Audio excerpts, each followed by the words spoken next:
Rebonjour. Nous avons navigué sur le portail Mes questions d'argent pour essayer de trouver des réponses à vos questions, vous grand public, vous particuliers, pour essayer de trouver des outils aussi qui peuvent vous aider dans le quotidien. Nous allons essayer de faire le même exercice en découvrant le portail dédié aux entrepreneurs qui s'appelle donc Mes questions d'entrepreneurs. Ce portail répond au même principe que Mes questions d'argent. C'est une porte d'entrée vers un large éventail de ressources neutre, pédagogique, gratuite et sans aucune connotation commerciale, c'est très important. Alors, première question posée par un auditeur, Michael, au moment de l'inscription. Je suis demandeur d'emploi et je souhaite créer mon entreprise. À quelle aide puis-je prétendre? Virginie. Merci beaucoup, Michael, pour votre question. Comme pour le portail Mes questions d'argent, nous allons naviguer sur le portail Mes questions d'entrepreneurs. Et pour répondre à la question de Michael, nous allons aller dans la rubrique Besoin d'aide, créer mon entreprise.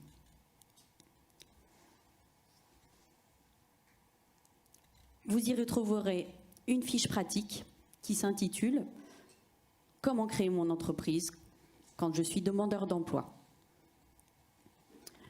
Dans cette fiche de l'ADI, l'Association pour le droit à l'initiative économique, vous y retrouverez les principales aides auxquelles vous pouvez prétendre, mais également les formalités administratives à respecter.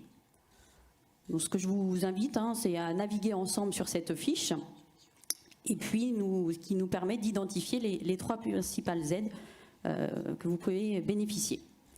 La première, l'ACRE, l'aide à la création à la reprise d'une entreprise, vous permet de bénéficier pendant 1 an d'une exonération partielle de vos charges sociales, tout en conservant vos minima sociaux. Une autre aide, qui se nomme l'ARC, l'aide à la reprise et à la création d'entreprise, peut être obtenue au moment de la création de votre société, en complément de l'ACRE. Et enfin, l'APRE, l'aide personnalisée pour le retour à l'emploi, est une aide d'un montant de 1 000 € qui va vous permettre d'acquérir, au moment de la création de votre société, des outils ou du matériel nécessaire pour le démarrage de votre activité. Donc, en fonction de votre situation personnelle, nous vous invitons à vérifier quel dispositif s'offre à vous. Merci Virginie. C'est un sujet primordial. On sait que l'année 2020 a été une année record en termes de création d'entreprise. On sait aussi qu'il y a de plus en plus de demandeurs d'emploi qui s'inscrivent dans une logique de création d'entreprise et Pôle emploi les y accompagne. Deuxième question d'un auditeur au moment de son inscription. Quelles sont les assurances obligatoires pour mon entreprise? Virginie, le secteur d'activité n'est pas précisé. D'accord, Stéphanie. En effet, la question de l'assurance, elle est primordiale. Quand vous êtes entrepreneur, il est indispensable de vous prémunir contre les principaux risques auxquels vous vous exposez en fonction du secteur d'activité dans lequel vous exercez. Nous allons naviguer sur le site en allant dans la rubrique « M'assurer », puis « Pourquoi m'assurer ?» jusqu'à cette ressource qui s'intitule « Quelles sont les assurances obligatoires ?» Nous avons sélectionné pour vous, sur le site du ministère de l'Économie, des Finances et de la Relance, cette ressource qui vous permet, qui décrit les 3 grands types d'assurances professionnelles de responsabilité civile. La première, l'assurance des biens, qui concerne vos bâtiments, votre matériel, vos stocks. Mais également l'assurance de l'activité, pour tous les dommages provoqués dans le cadre de votre activité pouvant engager la responsabilité civile, environnementale, juridique de votre entreprise.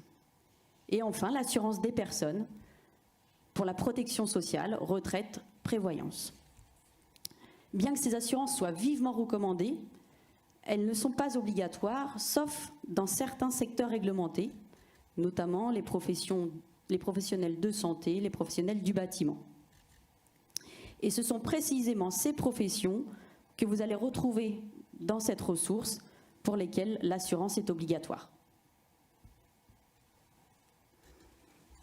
Merci Virginie. Nous comprenons donc que c'est le secteur d'activité qui va être déterminant pour qualifier d'obligatoire ou de facultatif l'assurance. Troisième question, je rencontre des difficultés de trésorerie, je risque de ne pas respecter mon prêt souscrit à titre professionnel. Quelle démarche puis-je entreprendre ? Comme sur le portail Mes questions d'argent, vous allez retrouver sur mesquestionsentrepreneur.fr une boîte à outils avec des lettres types. Dans votre cas, si je comprends bien, vous rencontrez des difficultés liées à votre crédit. Donc n'hésitez pas à consulter la rubrique lettres type crédit. Le portail va alors vous aiguiller sur le site Les clés de la banque entrepreneur.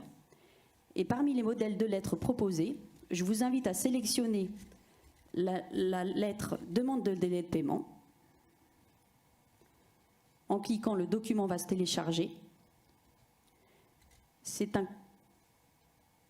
courrier type que vous allez pouvoir adresser à votre partenaire financier pour expliciter votre situation et lui demander d'aménager l'échéancier de crédit.